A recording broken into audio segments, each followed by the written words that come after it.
আজ আমরা একটি সার্বভৌম সমাজতান্ত্রিক ধর্মনিরপেক্ষ গণতান্ত্রিক সাধারণতন্ত্রের দেশে বসবাস করছি।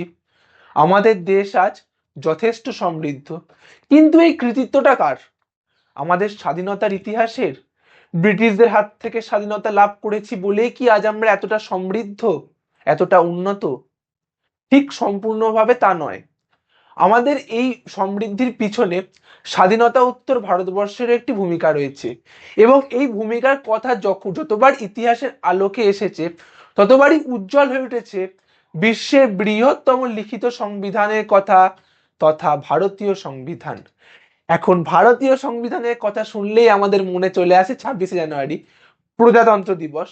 ওই দিন নাকি সংবিধানের কার্যকর হয়েছিল। কিন্তু আমরা কি এটা জানি যে আজকের দিনটা অর্থাৎ 26শে নভেম্বরও একটি বিশেষ দিন ওই সংবিধানের ইতিহাসের জন্য? কেন? না, আজ হচ্ছে ভারতের সংবিধান দিবস, কনস্টিটিউশন ডে অফ ইন্ডিয়া।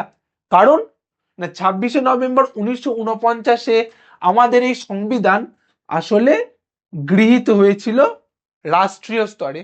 অর্থাৎ রাষ্ট্রীয় স্তরে আজকের দিনেই 26শে নভেম্বর 1949, আজ থেকে প্রায় 66 বছর আগে এই সংবিধানটি গৃহীত হয়েছিল, এবং তার পরে পরে 1950-এ 26শে জানুয়ারি এটা কার্যকর হয়।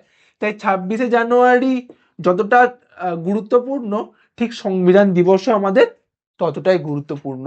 এই সংবিধান আমাদের দিয়েছে একাধিক মৌলিক অধিকার, যার সম্বলে আমরা আজ সুষ্ঠুভাবে জীবনযাপন করছি। তোমার প্রিয় মৌলিক অধিকার কোনটি? জানাও কমেন্ট বক্সে।